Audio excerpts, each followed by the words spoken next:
تو لہٰذا جہاں پر چائنا آواز دے گا پاکستان فرنٹ سے آ جائے گا. ایون کہ یہاں تک اس نے بات کی ہے کہ اگر کسی وجہ سے چائنا کو لگے گا وہ کہیں پہ پھنس گیا ہو تو سیکنڈ فرنٹ سے وہ پاکستان کو کہے گا تم حملہ کر دو اور ہم انڈیا کو دبوچ لیں. اور یہ ہونے جا رہا ہے کیونکہ ان دونوں ممالک نے مل کر جو پلاننگ کی تھی انڈیا اس کو سمجھ نہیں پایا اور وہ ناکام ہونے جا رہا ہے.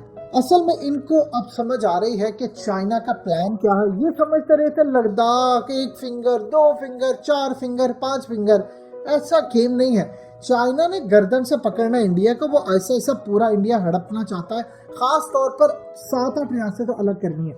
اب سوچئے کہ ٹائم میگزین کا فرنٹ کور مودی کی تصویر لگے اور ڈیوائیڈر ان چیف کا نام لکھا ہو تو کیسا رہے گا. اب انڈیا کو سمجھ آ رہی ہے کہ جو دنیا کے اندر لابنگ فرم تھی نا، ان کے پیچھے چائنا کا ہاتھ تھا. اور چائنا نے ایسا کھیل کیا ہے کہ اس نے پہلے پوری دنیا کے اندر مودی کو ایک دہشت گرد ثابت کیا، مودی کو ڈیوائیڈر ان چیف ثابت کیا اور بتایا یہ ظلم کر رہا ہے. یہ کام پاکستان نہ کر سکا، ہم خوش ہوتے رہے. نیو یارک ٹائمز لکھ رہا تھا سیاچن کارگل، اس کے اندر ابھی اصل کھیل ہونا باقی ہے اور یہ جنگ میں کنورٹ ہونی ہے. کیونکہ راہل گاندھی نے حالیہ جو اپنی ایک ویڈیو جاری کی اس نے خدشے کا اظہار کیا ہے کہ چائنا کا جو پلان ہے وہ پورا پلانٹ بدلنے کا ہے اور وہ انڈیا کو سمجھ نہیں آ رہی. آج سے 15 سال بعد جب کتابیں تاریخ لکھی جائے گی، ڈاکومنٹریز بنے گی، تو دنیا صرف اسی چیز پر ڈسکس کرے گی. کمال اسٹریٹجی تھی چائنا کی جس نے پوری دنیا کو ری شیپ کر دیا اور امریکہ اور انڈیا کے ساتھ وہ کچھ ہوا جو انہوں نے سوچا بھی نہیں تھا. چائنا وہ کام کرنے جا رہا ہے جو شاید پاکستان کبھی بھی نہ کر پاتا. اس کی وجہ کیا ہے؟ ہمارے پاس اتنے پیسے نہیں ہیں، ہمارے پاس وہ ڈیفنس سسٹم نہیں ہے. چائنا 2 بڑی طاقتوں کو ایک کروانے جا رہا ہے تھرو سی پیک، یعنی چائنا ایران اور افغانستان کو ایک کرنے جا رہا ہے. افغانستان سے مراد افغان طالبان. چائنا اب ایران اور افغان طالبان کو ایک کرنے جا رہا ہے، ایک ٹیبل پر بٹھانے جا رہا ہے اور اس کے ساتھ وہ اصل کھیل کھیلنے جا رہا ہے. سی پیک کو افغانستان اور ایران کے ساتھ ملا کر پاکستان سے ہوتا ہوا ایک بڑا پروجیکٹ بنا رہا ہے. یہ اتنی زبردست بات ہے کہ پہلی مرتبہ وہ افغانستان کو اس میں شامل کرنے جا رہا ہے. اس وقت چائنا کی گفتگو چل رہی ہے افغان طالبان کے ساتھ. 2 طرح کی گفتگو اس وقت چل رہی ہے اور یہ فائنلائز ہو جائے گا. ایک تو چل رہی ہے گفتگو اشرف غنی کے ساتھ، چونکہ اس وقت حکومت ان کی ہے، فیصلہ جو بھی لینا انہیں لینا ہے. لانگ ٹرم جو ہے معاملات کیا ہے وہ چائنا بات کر رہا ہے افغان طالبان کے ساتھ، کیونکہ یہ اشرف غنی کی حکومت تو صرف کچھ عرصہ رہ گئے ہیں، اس کے بعد تو حکومت ان کی چلی جانی ہے.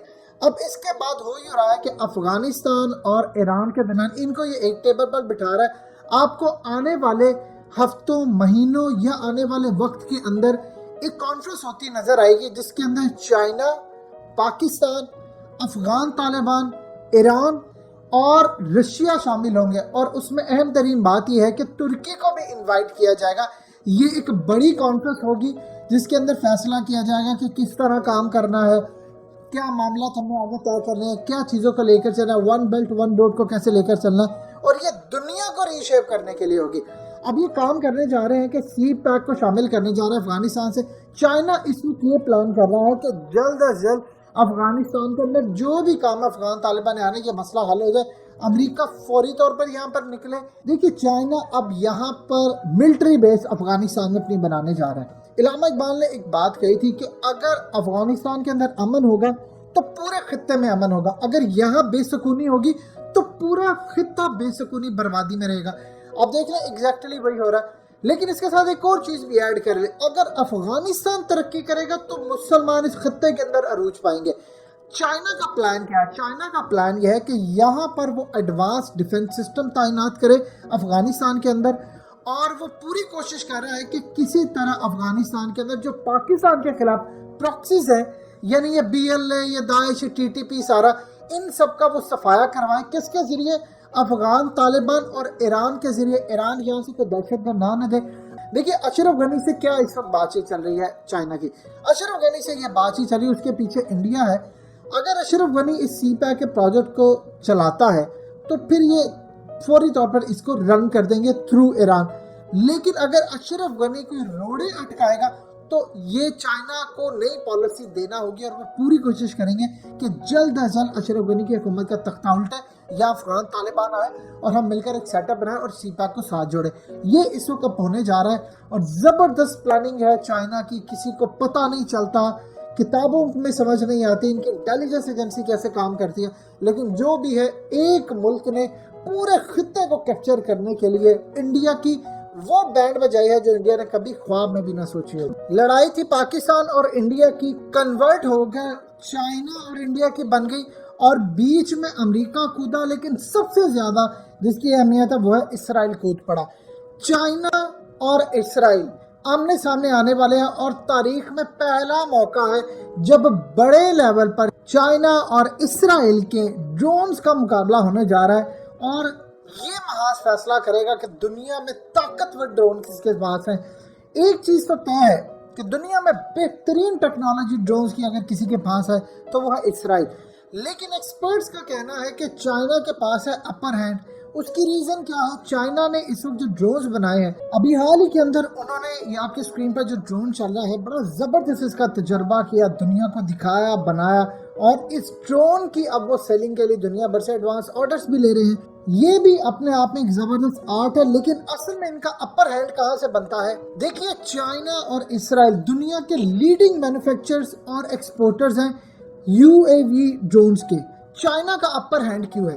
چائنا کا اپر ہینڈ اس ایریے کے اندر, لڑائی کے اندر, یہ ہے کہ اسرائیل نے اس وقت دیے ہیں انڈیا کو بڑے ہی کلاس کے ایڈوانس ہیرن ڈرونز دیے ہیں, لیکن چائنا نے بھی پاکستان کو 48 کے قریب GJ2S ڈرونز دیے ہیں, اور باقی کچھ چائنا نے جو ڈرونز دیے ہیں وہ پاکستان نے ابھی تک ڈسپلے نہیں کیا, دنیا کو نہیں بتایا. جو پاکستان کو دیے ہیں وہ انہوں نے ایک ایکسپورٹ برانڈ ہے ونگ لانگ 2 کے نام سے, اس کے حساب سے انہوں نے پاکستان کو ڈرونز دیے ہیں, اور کچھ ڈرونز تعینات ہوئے ہیں جس کو چائنا بھی مانیٹر کر رہا ہے, پاکستان بھی کر رہا ہے, لیکن اوپنلی وہ اس پر بات نہیں ہو سکتی. آپ یہ دیکھیں چائنا کے جو سب سے بہترین ڈرونز ہیں جو وہ استعمال کر سکتے وہ ہے اسٹیلتھ فائٹر ڈرونز. اب یہ اسرائیل کبھی بھی نہیں چاہتا تھا کہ ایسے ڈرونز چائنا کے پاس ہیں جو ڈیٹیکٹ ہی نہ ہو سکے اور وہ پورے کے پورے علاقے کو کور کر دیتے ہیں. اب اسٹیلتھ فائٹر ڈرون جو ہے وہ امریکہ الزام لگاتا ہے کہ یہ ہماری ہو بہو کاپی ہے. اب لڑائی ہونے جا رہی ہے اصل میں چائنا کی اور اسرائیل کی. کس طرح؟ کیونکہ پاکستان کو بھی کئی ڈرونز دیے. دیکھیے اسرائیل نے اس وقت جو انڈیا کو ڈرونز دیے ہیں اس کے اندر 28 فٹ یہ لمبے ہیں اور یہ میل کمباٹ UAV ہے اور پے لوڈ 250 ہے. اس طرح کئی طرح کے انہوں نے ڈرونز دیے ہیں جو چھوٹے لیول کے ہیں, بڑے لیول کے ہیں, اور ان کا مقابلہ اب ڈائریکٹلی ہونے جا رہا ہے چائنا کے ساتھ. کچھ ڈرونز اسرائیل نے ایسے تعینات کیے ہیں کشمیر کی سائڈ پر, لداخ کی سائڈ پر, جو ڈیٹیکٹ نہیں ہوتے, یعنی ریڈار ان کو ڈیٹیکٹ نہیں کرتا. لیکن چونکہ چائنا کے پاس اس وقت ایڈوانٹیج ہے 5G ٹیکنالوجی کا, تو لہٰذا اسرائیل کے جتنے بھی ڈرونز آئیں گے کم از کم وہ صلاحیت رکھتا ہے ان کو ڈیٹیکٹ کرنے کی. اب صورتحال یہ دیکھیے کہ پاکستان کو بھی چائنا نے ڈرونز دیے اور اسرائیل نے انڈیا کو دیے, اور دوسری جانب جو اسٹیلتھ فائٹر ڈرونز ہیں وہ استعمال کر رہا ہے چائنا خود. اب اس صورتحال کے اندر یہاں پر جس نے انفارمیشن زیادہ کریکٹ دی, جلدی دی, اور اس کے بعد اس پر عمل زیادہ ہوا وہی ون کرے گا, اور جس نے کسی ایک دوسرے کے ڈرون گرا دیے وہی ونر ہوگا. دیکھیے پاکستان کے پاس اگر ڈرون آئے گا تو پاکستان تو گرا دے گا, اس میں تو کوئی دو رائے نہیں ہے, کیونکہ اس وقت چائنا کو بھی پتا ہے کہ اسرائیل کے ڈرون گرانا اسرائیل سے لڑائی مول لینے کے مترادف نہیں ہے. لیکن ہمیں یہ فیصلہ کرنا ہوگا کہ ہمیں انڈیا کو بھیجے گئے ڈرونز گرانے ہیں. اگر S-400 مثال کے طور پر انڈیا لیتا ہے روس سے, تو اب اس کا یہ مطلب تو نہیں ہے کہ چائنا اس کے خلاف کام نہ کرے گا کچھ بھی. آنے والے دنوں میں ان دونوں میں سے دیکھ لیں جس کا ڈرون پہلے گرتا ہے یا جو پہلے انفارمیشن پاس کرتا ہے, یہ آپ کو آنے والے دنوں میں پتہ چل جائے گا. اس کی وجہ کیا ہے؟ جو انٹیلیجنس معلومات جلدی دے گا, اس کے بعد فوجیں جتنی جلدی چڑھائی کریں گی, جتنی جلدی آگے جائیں گی, علاقوں پر قبضہ ہوگا, انٹیلیجنس معلومات آتے ہی فوٹیجز آئیں گی, جو سب سے زیادہ آگے بڑھ کر جلدی اور دیر پر نقصان پہنچائے گا, اسی کو آپ سمجھ لیجیے گا ڈرونز کی اس کی کامیابی ہے. اصل میں اسرائیل کے پاس جو اصل ڈرون ہے وہ انڈیا کو وہ کبھی بھی نہیں دے گا, یہ ذہن میں رکھیے گا. چاہے جو مرضی ہو جائے وہ اصل ٹیکنالوجی اپنے پاس رکھے گا. اسی طرح چائنا جو اصل ٹیکنالوجی ہے وہ ڈیفینیٹلی بات ہے وہ خود استعمال کرے گا, لیکن ہمارا فائدہ یہ ہے کہ اصل ٹیکنالوجی اگر اسرائیل اپنے پاس رکھتا ہے تو چائنا یہاں کم از کم وہ انڈیا کے خلاف خود استعمال کرتا ہے, ہمیں چاہے وہ لو گریڈ کے ڈرون کیوں نہ دے دے. دونوں لحاظ میں اس وقت فائدہ ہمارا ہے. اسرائیل کا ڈرون گرنا